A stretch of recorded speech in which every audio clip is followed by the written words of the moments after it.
The Hitchhiker's Guide to the Galaxy by Douglas Adams,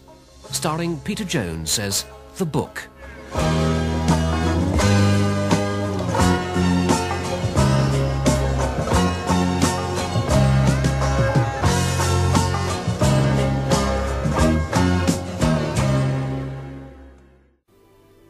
The Hitchhiker's Guide to the Galaxy is a very unevenly edited book and contains many passages which simply seemed to its editors like a good idea at the time.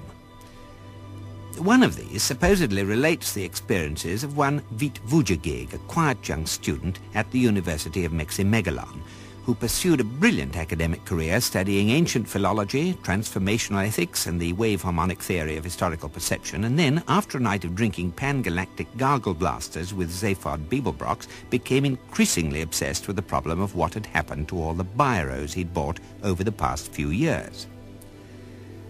There followed a long period of painstaking research, during which he visited all the major centres of biro loss throughout the galaxy and eventually came up with a rather quaint little theory which quite caught the public imagination at the time. Somewhere in the cosmos, he said, along with all the planets inhabited by humanoids, reptiloids, fishoids, walking trioids, and superintelligent shades of the colour blue, there was also a planet entirely given over to biro life forms. And it was to this planet that unattended biros would make their way, slipping quietly through wormholes in space to a world where they knew they could enjoy a uniquely biroid lifestyle, responding to highly biro-orientated stimuli, in fact, leading the biro equivalent of the good life.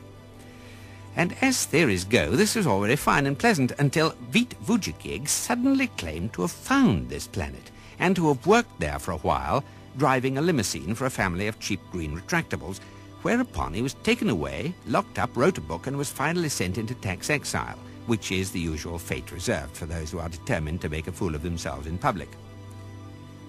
When one day an expedition was sent to the spatial coordinates that Voojagig had claimed for this planet, they discovered only a small asteroid inhabited by a solitary old man who claimed repeatedly that nothing was true,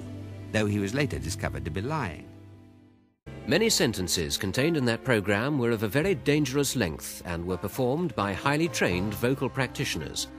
On no account should inexperienced life forms attempt to imitate them without proper medical jaw and lung supervision.